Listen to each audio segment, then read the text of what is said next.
দিনটি ছিল অক্ষয় তৃতীয়া। অক্ষয় তৃতীয়া পুণ্যের দিন, শুভ কর্মের দিন। আর এই পবিত্র দিনে 400 জন ভক্তকে প্রসাদ বিতরণ করা হলো এক মহোৎসবের মাধ্যমে। চলুন দেখে নেই এই আয়োজনের প্রতিটি মুহূর্তের কী কী ছিল। অক্ষয় তৃতীয়া হিন্দু ধর্মের একটি অতীব পবিত্র তিথি। বিশ্বাস করা হয় এই দিনে দান করা, সেবা, পুণ্য কাজ বহুগুণে ফলপ্রসূ হয়। সেই বিশ্বাস থেকে আজকের এই মহাপ্রসাদ সেবা আয়োজন করা হয়েছিল এই মন্দিরে। স্থানীয় কমিটি ও ভক্ত সেবা মিলিতভাবে আয়োজন করেন এই মহোৎসব। দুপুর থেকে শুরু হয় সন্ধ্যা পর্যন্ত এই পুণ্য সেবা। এই অক্ষয় তৃতীয়ায় প্রসাদ সেবা হিসেবে ছিল রকমারি প্রসাদের পদ, যেরকম ছিল খিচুড়ি, সবজি, মিষ্টি অন্ন, সাদা অন্ন আর কাশ্মীরি পনির ও ঠান্ডা পানীয়।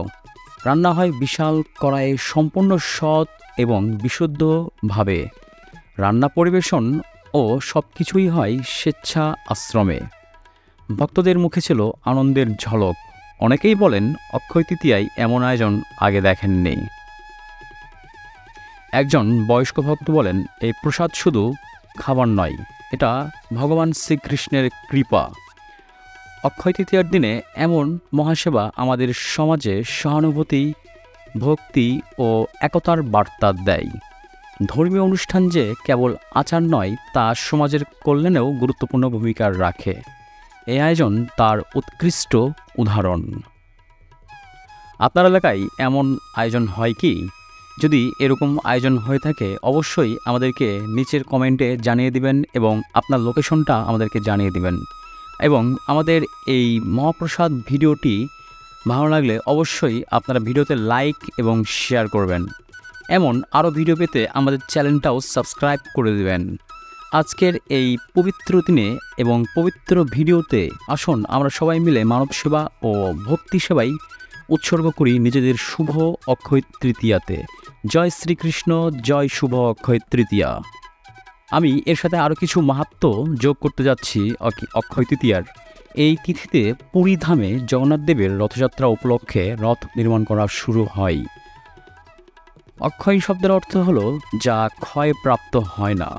বৈদিক বিশ্বাস অনুসারে এই পবিত্র তিথিতে কোনো শুভকার্য সম্পন্ন হলে তা অনন্তকাল অক্ষয় হয়ে থাকে। কেদার, বদ্রী, গঙ্গোত্রী, যমুনোত্রীর যে মন্দির 6 মাস বন্ধ করা হয়ে থাকে, এই দিনে তার দ্বার উন্মোচন করা হয়। দ্বার খুললেই দেখা যায় সেই অক্ষয় প্রদীপ 6 মাস আগে জ্বালিয়ে আসা হয়েছিল। আধুনিককালে এই তিথিতে সোনার বা রূপার গয়না কেনা হয়। এমন মনে করা হয় এই শুভ তিথিতে রত্ন বা জিনিসপত্র কিনলে গৃহে শুভ যোগ হবে, সুখ শান্তি ও সম্পদ বৃদ্ধি হবে। এই আশাতেই অনেকেই ভক্তবৃন্দরা এই মহামূল্যবান ধাতব ক্রয় করে থাকেন। এই অক্ষয় তৃতীয়ার ভিডিও আপনাদের ভালো লেগে থাকলে অবশ্যই ভিডিওটি লাইক, শেয়ার এবং আমাদের এই চ্যানেলটি সাবস্ক্রাইব করে দিবেন। আপনার একটি মহামূল্যবান লাইকটাই আমাদের পরবর্তী ভিডিও বানানোর জন্য আশা এবং অনুপ্রেরণা যোগাবে। তাই আপনারা অবশ্যই ভিডিওটি লাইক করবেন এবং শেয়ার করবেন এবং সাবস্ক্রাইব করতে ভুলবেন না। হরে কৃষ্ণ। ধন্যবাদ। দেখা হবে নতুন কোনো একটি ইনফরমেটিভ ধর্মীয় ভিডিওতে। নমস্কার।